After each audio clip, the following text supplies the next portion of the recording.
Bom, meus queridos, nós vamos dar continuidade ao estudo do livro de Apocalipse.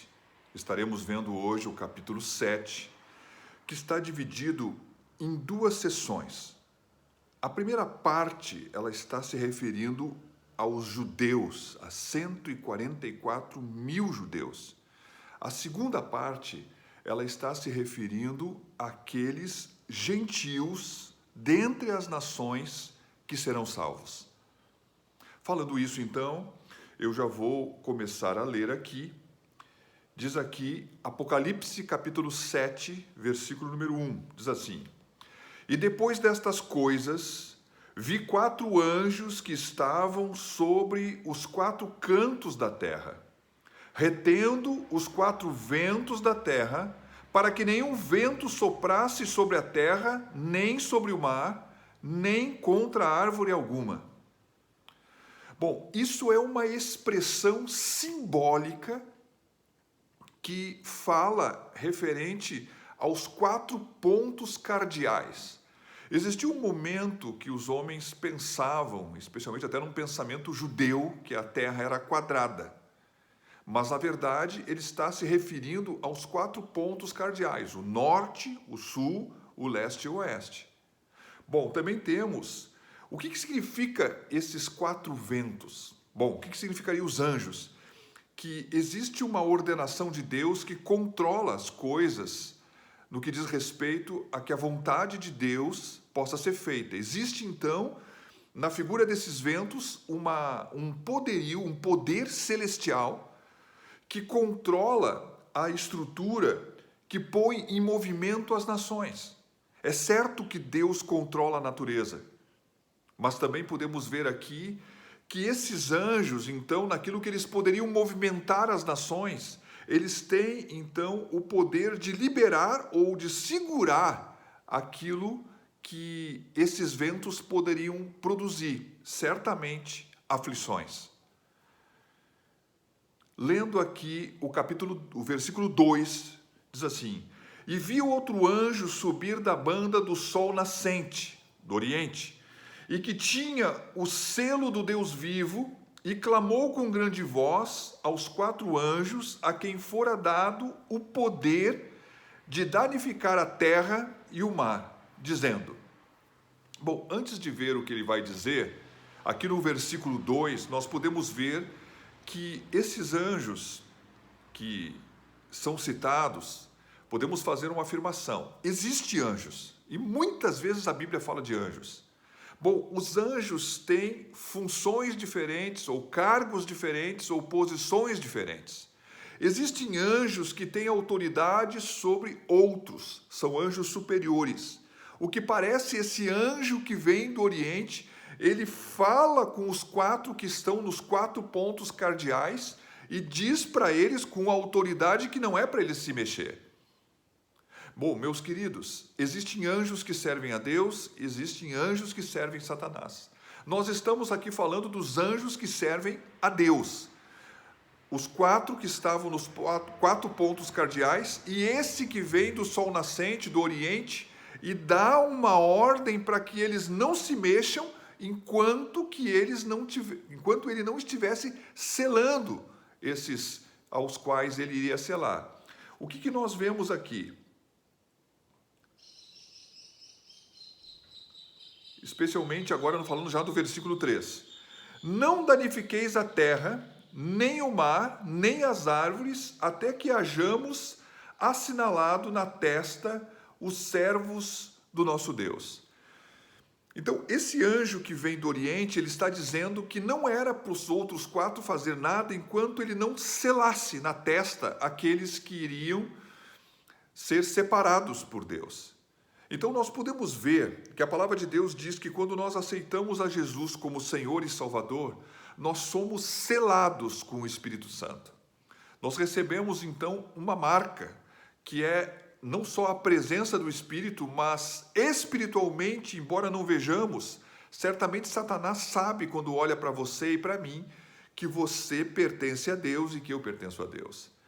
Aqui há uma menção que esse anjo que vem do sol nascente, ele vai estar então selando colocando uma marca que nós não sabemos que marca é. Será que é a mesma marca? Pode até ser.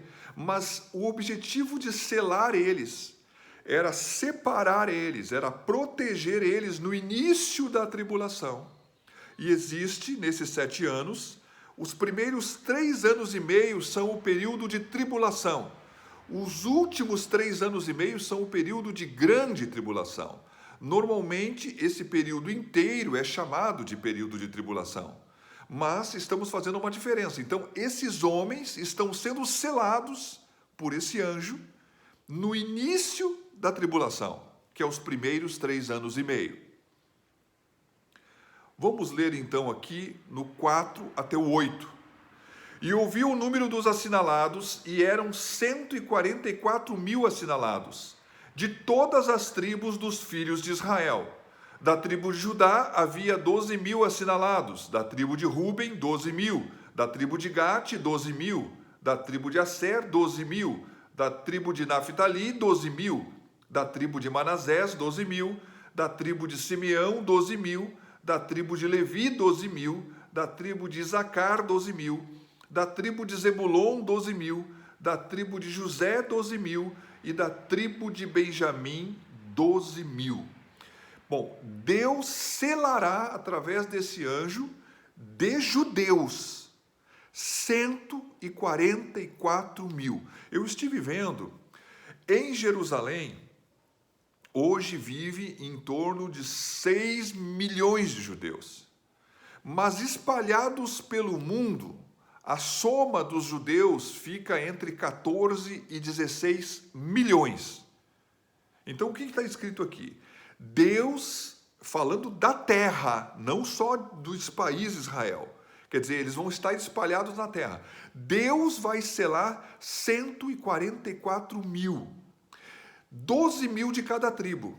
Existe hoje, pela dispersão das tribos, uma dificuldade para que eles possam nominar quem pertence a cada tribo. Mas Deus irá selar através desse anjo 12.000 de cada tribo. E é interessante que a constituição dessas tribos, aqui nós não vemos a tribo de Dan e nem a tribo de Efraim nominada. Bom, Efraim, José teve 2 filhos, Manassés e Efraim. Teve um momento que na contagem dos filhos para as 12 tribos, a tribo de Levi foi tirada e a tribo de José é tirada. E no lugar então de José e de Levi é colocado Efraim e Manassés. Os levitas passaram a ser sacerdotes e eles não foram contados na divisão da terra. Aqui nós vemos a tribo de Dan ser tirada e a tribo de Levi sendo colocada em seu lugar, e vemos a tribo de Efraim sendo tirada e a tribo de José sendo colocado no seu lugar. Então, são 12. E falando disso, nós podemos dizer que o grande objetivo de poder selá-los, qual era? Proteger eles do anticristo. Garantir que eles ficariam vivos. E também fazer deles pregadores do evangelho em todo o período da tribulação, porque a vontade de Deus é que ainda multidões pudessem ser salvas.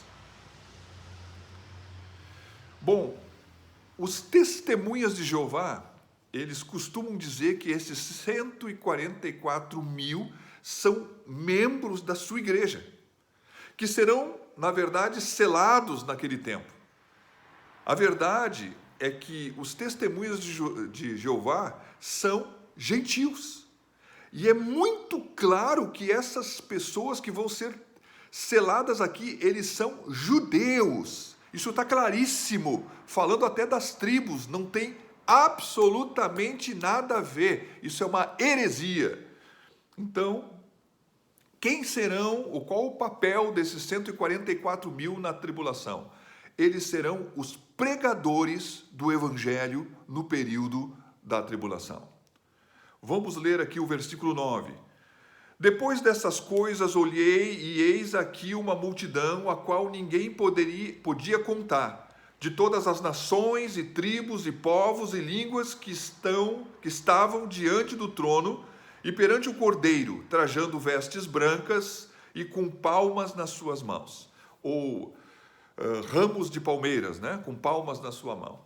A verdade é o seguinte: aqui a visão deixa de falar então dos judeus, dos 144 mil, e passa a falar dos salvos, que são gentios, que estão chegando então diante do trono de Deus. Bom, os 144 mil vão pregar, e muitos vão crer, e muitos serão salvos dentre as nações da face da terra. O anticristo e o falso profeta, que nós vamos ver mais adiante, eles vão persegui-los com muita severidade, e muitos serão mortos e serão tidos por mártires. Bom, os mártires que aparecem aqui, eles também novamente estão vestidos de branco, que simboliza a justiça dos seus atos segundo os olhos de Deus. Em Apocalipse 6:9, como nós vimos no capítulo anterior, eles aparecem na abertura do quinto selo, eles aparecem na parte de baixo do altar. Aqui eles aparecem numa outra posição. Aqui eles estão diante do trono e perante o cordeiro. Bom, e eles estão recebendo uma palma ou um ramo de palmeira, que tem a simbologia da vitória que eles venceram, eles vieram da tribulação, e da paz que eles vão receber quando o viver deles na presença eterna, na presença de Deus. Observe que as pessoas chegaram a pegar palmas ou ramos de palmeira quando Jesus entrava para ser glorificado dentro daquele contexto que ele estava entrando em Jerusalém. Isso também diz respeito à função que essas pessoas salvas irão exercitar e fazer diante do Cordeiro. Aqui diz então o que elas clamavam, no versículo 10. E clamavam com grande voz, dizendo: salvação ao nosso Deus que está assentado no trono e ao Cordeiro. Esse cântico que eles estão cantando é um cântico que fala da salvação. Eles estão, então, reconhecendo que estão ali perante o Cordeiro graças à salvação que lhes foi dada pela obra vicária que Jesus Cristo fez na cruz. Falando disso, como se cumpre aqui, a Bíblia diz que todo aquele que invocar o nome do Senhor vai ser salvo. E aqui está esses que são salvos. No versículo 11 e 12 diz assim: e todos os anjos estavam ao redor do trono, e dos anciãos, e dos 4 animais, e prostraram-se diante do trono, sobre o seu rosto, e adoraram a Deus, dizendo: amém. Eles estão concordando. Louvor e glória e sabedoria e ações de graça e honra e poder e força ao nosso Deus para todo sempre. Amém. Bom, os anciãos, todos aqueles que estavam diante do trono, inclusive os anjos, estão concordando com o cântico e que deve ser dada ao Cordeiro a glória, a honra, o louvor, a exaltação. Meus queridos, podemos dizer que nesse momento está acontecendo o maior culto de toda a história, até o momento aonde podemos citar.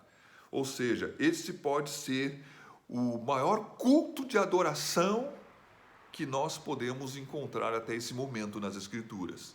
Caminhamos então, no versículo 13 e 14. E um dos anciãos, que são 24, me falou dizendo: esses que estão vestidos de vestes brancas, quem são e de onde vieram? Ele está perguntando para João. E eu disse-lhe: Senhor, tu sabes. Observe que esse ancião, ele é um representante da igreja. Ele era, na verdade, algum dos cristãos que hoje está ocupando essa posição porque lhe foi dada pela sua vida com Deus. João está falando com ele, chamando ele de Senhor, e porque foi dada a essa pessoa uma posição de autoridade. E ele disse-me: esses são os que vieram de grande tribulação, lavaram as suas vestes e as branquearam no sangue do Cordeiro. Então, um dos 24 pergunta: quem são eles e de onde vieram? Bom, a resposta é dada pela pergunta, pela humildade de João, é dada pelo próprio ancião, que diz o seguinte: esses são os que vieram do período de tribulação. Bom, pessoas que foram salvas, justificadas no sangue do Cordeiro. Essa multidão que está diante do trono, que em Apocalipse 6:9 aparece embaixo, são mártires.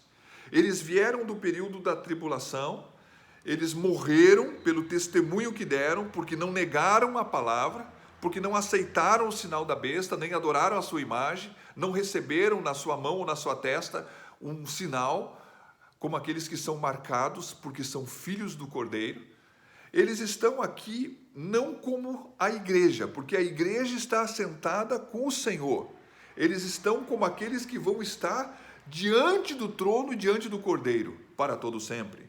Então, nós podemos dizer que eles não vão fazer parte da igreja, mas eles vão ter um lugar diante do trono do Cordeiro. Essa diferença é importante. Eu estou falando essas coisas diante de uma visão pré-tribulacionista.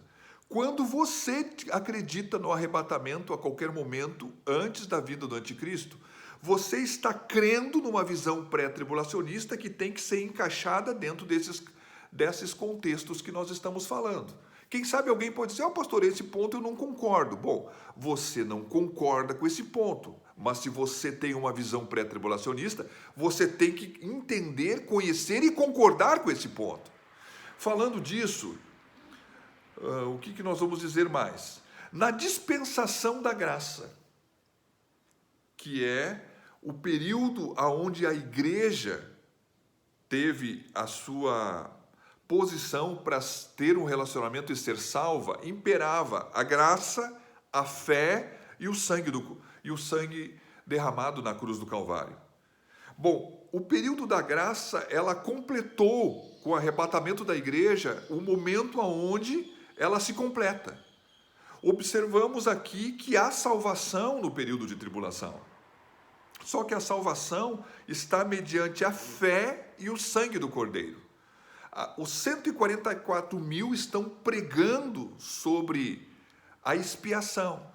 Antes, no período da graça, e agora, no período da tribulação, a salvação só é possível na pregação em cima da expiação do Cordeiro de Deus que morreu na cruz do Calvário.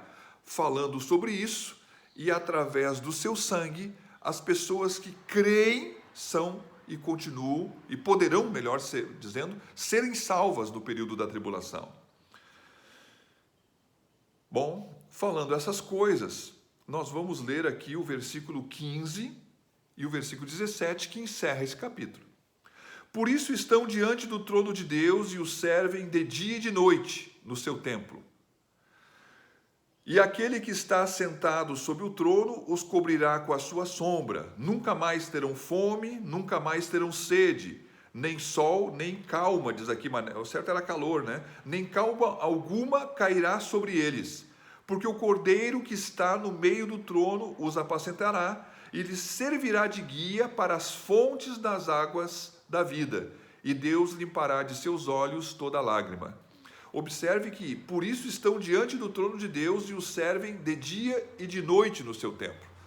Então, observe que há uma clarificação dizendo que esses mártires, que são salvos no período da tribulação pela pregação dos 144 mil judeus, eles receberão, então, por causa da sua fé e da crença na obra expiatória de Cristo, invocando o nome do Senhor e sendo salvos, sendo perseguidos e mortos pelo anticristo e pelo falso profeta. Eles estarão, então, de pé diante do trono e ali servirão ao Senhor de dia e de noite por tudo sempre.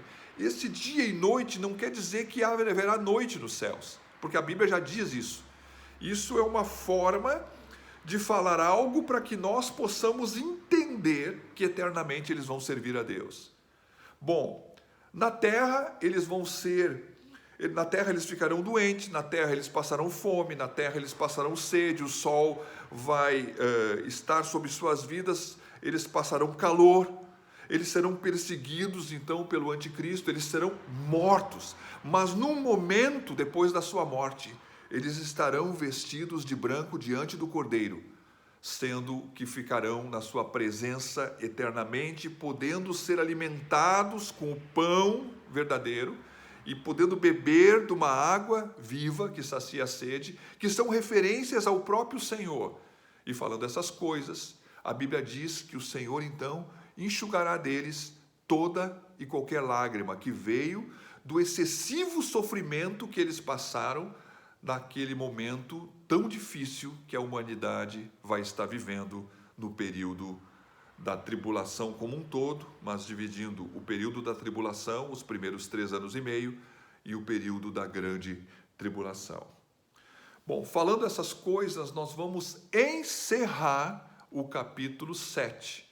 Falamos então de 2 visões, a visão dos 144 mil judeus e dessa multidão incontável de pessoas que crerão na pregação por meio da fé e crerão então que há poder para salvá-los no sangue que verteu na cruz do Calvário, falando da obra expiatória que Cristo fez. E eles então, invocando o nome do Senhor, vão ser salvos, vão receber uma palma, que é na verdade um ramo de palmeira, que simboliza a sua vitória e a paz que terão na presença daquele que servirão eternamente de dia e de noite, que é uma forma antropofórmica de falar, né? No que diz respeito à maneira que nós possamos entender, porque diante do Cordeiro haverá luz, porque o Cordeiro é a própria luz.